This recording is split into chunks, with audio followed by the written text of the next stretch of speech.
All right, what is going on, guys? It is Adam aka Marf, and this is Marfoogle News. Fears that mystery Congo disease is already in America as Ohio hospital quarantines African traveler with unknown illness. Now, of course, as you guys know, I have actually followed CV since before 2019. In fact, in this same time frame, about 5 years ago, I was actually traveling around, I believe, right before I was going to the first patient in the United States with CV. I went to Bellevue, where the first patient in America was. I actually did a video outside of the hospital. I asked nurses of what was going on. So it is kind of crazy considering the time frame that we are in right now, considering right now we are about a month, or actually about 45 days away from the president taking power from the current president. So it's really crazy to hear this, especially after just a few months ago and before the end of the year last year, they had this tabletop, which was eerily similar to the one that we had before 2019. It said a patient who recently traveled to the U.S. from Africa has been quarantined in hospital with a flu-like illness amid fears of a new pathogen could be spreading worldwide. The individual is being treated at University Hospital's St. John Medical Center outside of Cleveland, Ohio. It says that they had recently arrived at Hopkins International Airport from Tanzania, which borders the Democratic Republic of Congo, where a mystery disease outbreak has taken the lives of dozens. It is not clear what they're infected with, but the hospital is likely conducting a range of tests to determine the cause of illness. Now, this could be done just for straight up fear, or at least pushed by the media. Obviously, you know, things like this have happened before. We have covered a lot of these kind of outbreaks. But this, again, this is a little bit different because they're actually saying that it is a mystery disease. So they're not saying this is a existing one that has, you know, a background and everybody already knows to be afraid of, like Ebola. They're actually saying it is a straight up mystery. So very, very creepy, especially with the time frame. And if you followed the last 5 years of things, you might have an opinion that kind of, you know, looks at this and goes, okay, what the heck do we have coming next? And then, of course, we are going to talk about this later on. We're going to be mentioning this along with other news on our next show, so make sure to tune into that one. But real quick, before we get on to the news, again, marfooglenews.com. EMP strike. Again, they have crazy sales, and you can get $50 off per device with the code MARF. Again, that's marfooglenews.com/EMP. You can protect your cars, trucks, motorcycles, boats against EMP and a Carrington level event from the sun. All right, let's bring in my co-internet brother, Dex James. What is going on, and how are you doing today? Well, hello, Adam, and hello, Foogle fam. I'm doing just fine. So let's talk about the Utah Army Guard boasts, and we're also going to be touching back on the Congo later on tonight's show. After this, if you want, you can port right over to Marfoogle TV to our main show where we're going to be covering the last 24 hours, but make sure to, of course, subscribe to both. Dex, Utah Army Guard boasts lethality with new Apache aircraft. Well, yeah, so it sounds like they're getting an entire battalion there. They're getting something like a whole boatload of new Apaches. So the 1st Battalion, 211th Aviation Regiment, 97th Aviation Troop Command is increasing its aerial lethality with 24 new AH-64E Apache Guardian attack aircraft. The AH-64 Apache first served in Utah in 92, but going on, these are the upgraded, best, newest models, the most lethal, the best attack, as they quote say, the best attack helicopter in the world.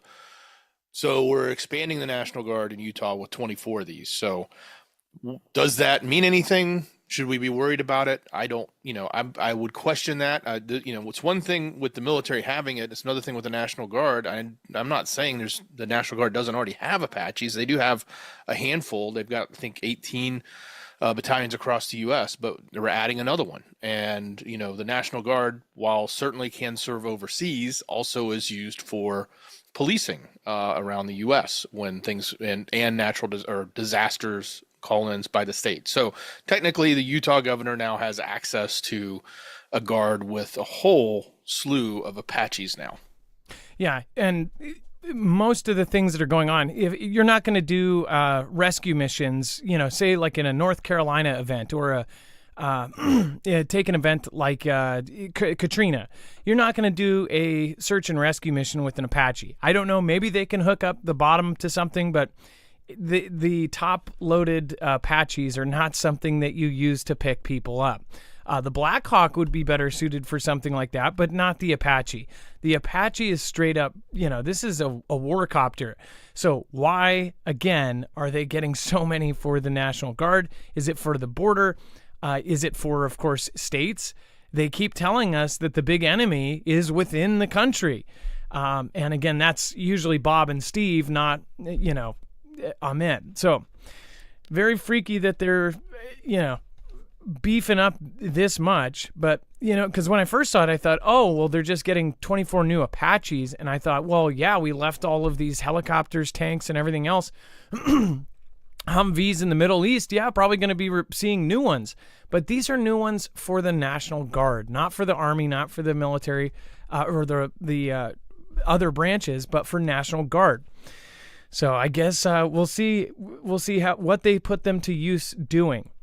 And then urgent cat, dog, and cat warning. If you guys catch my drift, warning is a new drug, carfentanil, 100 times more, perishing than fentanyl, kills hundreds in 37 states. Now, I just recently saw a documentary that somebody did on Seattle saying that people were doing this and losing legs. In fact, there was a video, this guy creator called Brandon, his video was done about a month ago about Seattle. It's got like 3 million views or something like that. But he interviews a guy that I think this was the thing that he put in his leg, and both of his legs were rotting away. And he only did it once. And then apparently he scratched his leg. And then from then on, it was like his whole legs started to fall away. But health officials are warning about this thing because it is 100 times more potent than the Fenny. Now, Fenny is absolutely the most insane thing ever. And before that, heroin was all over the place. And even places like downtown Seattle, it's like you could see, needles almost everywhere. Now people are on this new stuff. And then, of course, now they're coming out with something that is exponentially stronger. This is insane. It seems like it is on purpose. They're like, that's not doing a good enough job. That only 100,000 perished. We need to get up to the million mark by next year. That's what it seems like, at least to me. Dex, have you ever heard of this stuff? It's to tranquilize elephants. No, because I'm not in the business of tranquilizing elephants. But man, this stuff sounds pretty harsh. And to think that it's hitting the streets. There's an image. Can you scroll down to that image? It shows the 3 different ones, the H, the F, and the C, and it shows the amount needed for lethality. And it's literally like a tiny little speck of what is needed of this new stuff compared to what is in the other stuff. Isn't that insane? Well, on that documentary about Seattle, the guy was saying that basically it's $1 a dose for the stuff in the middle, and that it is just so much cheaper. That this wasn't crazy expensive, but what they were saying is it's $1, and you spend a couple dollars, and you're basically gonna be seeing the pearly gates. With this stuff, I don't know, what's gonna happen with this, but we're already seeing examples of it just in the last couple months. Yeah, these folks that have their, legs rotting away and they're in wheelchairs already. If this guy, he said it was horse tranquilizer, so I don't know if there's a difference, but maybe this is even stronger than that. I mean, think about it. It is used to tranquilize an elephant. What are they, like 4 tons or something? Go ahead, Dex. Well, it also gets me thinking. It talks about like you can inhale it, it can go through your skin, etc. It gets me thinking about like when we heard from was it Iran that was trying to weaponize some of these types of chemicals that can be used against populations. So I think somebody even said that in chat. I missed your name if you did, but I mean, imagine if this was turned into a weapon like that. That would be crazy. It doesn't look like it needs to be a lot either. You know, the path that I see them going on, and if you live in Seattle, then you see this. They have basically, I don't know if they've legalized it, they've decriminalized it, right? To the point where downtown Seattle and all of these different places, it is just an open air market. And before they actually legalized Mary Jane here, it's like you would go through, your friend Steve and get a bag of chronic, right?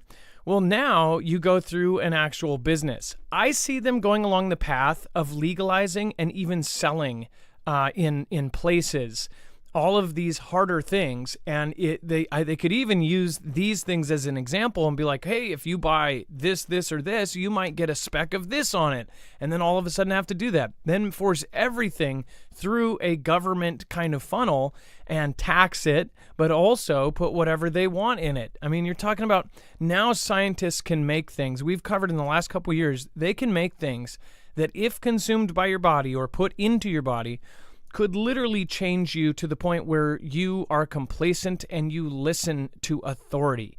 This is something that now it not only exists, it is being talked about as a weapon by Xi.